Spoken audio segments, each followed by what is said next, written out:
ഇപ്പോൾ ഗായിക മഞ്ജരി കൂടി നമുക്കൊപ്പം ചേരുകയാണ്. മഞ്ജരി, ഈ സാഹചര്യത്തിൽ ഈ കൂടുതൽ വിശദീകരണങ്ങൾ ആവശ്യമില്ല ജാനകിയമ്മയ്ക്ക്. ജാനകിയമ്മ പോയി എന്ന് പറയുമ്പോൾ നമുക്ക് ഓർക്കാൻ കഴിയുന്ന ഒരുപാട് ഗാനങ്ങൾ.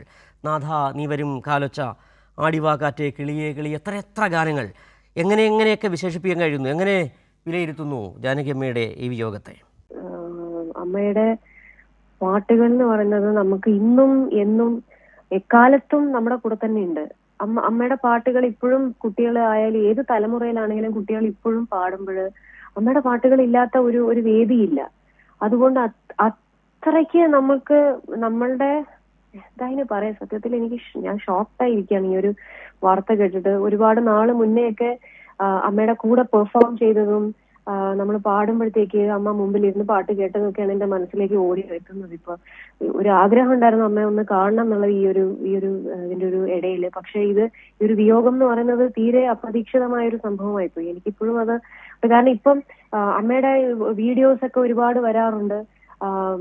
കൊച്ചു തമാശകളും കാര്യങ്ങളുമായിട്ടൊക്കെ അമ്മ ഇങ്ങനെ വീട്ടിന്റെ പരിസരത്തൊക്കെ ഇങ്ങനെ ചുറ്റി നടക്കുന്നതൊക്കെ ഉള്ള ആയിട്ടുള്ള വീഡിയോസ് ഒക്കെ വരാറുണ്ട്. അപ്പം നമ്മൾ ഒരിക്കലും ഇങ്ങനത്തെ ഒരു സംഭവം പ്രതീക്ഷിക്കുന്നില്ല. എന്റെ മനസ്സിലേക്ക് ജാനകിയമ്മ എന്ന് പറയുമ്പോൾ എക്സ്പ്രഷന്റെ ഏറ്റവും വലിയ ആളാണ്. എന്ന് വെച്ചാല് ഏത് പാട്ട് ഏത് ഭാഷ എന്നുള്ളതാണ് ഇപ്പം കുട്ടികൾ ഇവിടെയൊക്കെ പാടുമ്പോഴും മലയാളം, തമിഴ്, തെലുങ്ക്, കന്നഡ ഒക്കെയാണ് പാടുന്നത്. പക്ഷെ അമ്മ പാടിയ അന്യഭാഷകൾ ബംഗാളി, ആസാമീസ്, പഞ്ചാബി, ഗുജറാത്തി പല പാട്ടുകളും ഉണ്ട്. അപ്പം ഭാഷയ്ക്ക് അതീതമായ ഒരു ശബ്ദം, എന്തുമാത്രം എക്സ്പ്രഷൻസ് ആണ് അമ്മയുടെ പാട്ടിൽ. ഞാൻ സത്യത്തിൽ അമ്മയുടെ പാട്ട് ഇൻസ്പയർഡ് ആയിട്ട് പാടാൻ ശ്രമിച്ചുകൊണ്ടിരിക്കുന്ന ഒരാളാണ്. അമ്മ കൊടുക്കുന്ന എക്സ്പ്രഷൻസ്, സ്റ്റേജിൽ പാടുന്ന കാര്യങ്ങളൊക്കെ ഇപ്പോഴും ഒരു പാട്ട് പാടുമ്പോഴത്തേക്ക് അത് ദൈവം കൊടുത്ത വരദാനമാണ്. സത്യത്തില് അമ്മ നമ്മളോടൊപ്പം ഇല്ല എന്ന് പറയുന്നത് വിശ്വസിക്കാൻ വളരെ ബുദ്ധിമുട്ടായി നിൽക്കുന്ന ഒരു അവസ്ഥയിലാണ് ഞാനിപ്പോ ഉള്ളത്.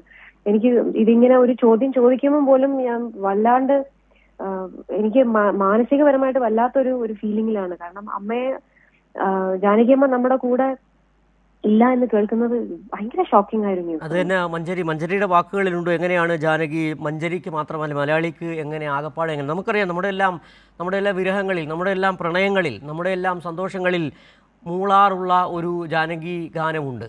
അത് നിലച്ചു പോയി എന്ന് പറയുമ്പോൾ ആ ഗാനം അങ്ങനെ നിൽക്കുകയും നിരവധി ഗാനങ്ങൾ അമ്മ പാടി. ഇപ്പൊ സന്ധ്യയെ കണ്ണീർ എന്തേന്നാണ് എന്റെ മനസ്സിലേക്ക് ഓടി വരുന്നത് ഈ ഒരു അവസരത്തിൽ. കാരണം അമ്മ നമുക്ക് ആ ഒരു ഗാനം എനിക്ക് പെട്ടെന്ന് അമ്മ ഇങ്ങനെ പോയി എന്ന് കേൾക്കുമ്പോ ഈ പാട്ടാണ് എന്റെ മനസ്സിലേക്ക് വരുന്നത്. അമ്മയുടെ ശബ്ദം ഇങ്ങനെ അലയടിക്കുകയാണ്. സത്യത്തില് പോയി ഒരിക്കലും വിശ്വസിക്കാൻ പറ്റില്ല, പോവില്ല.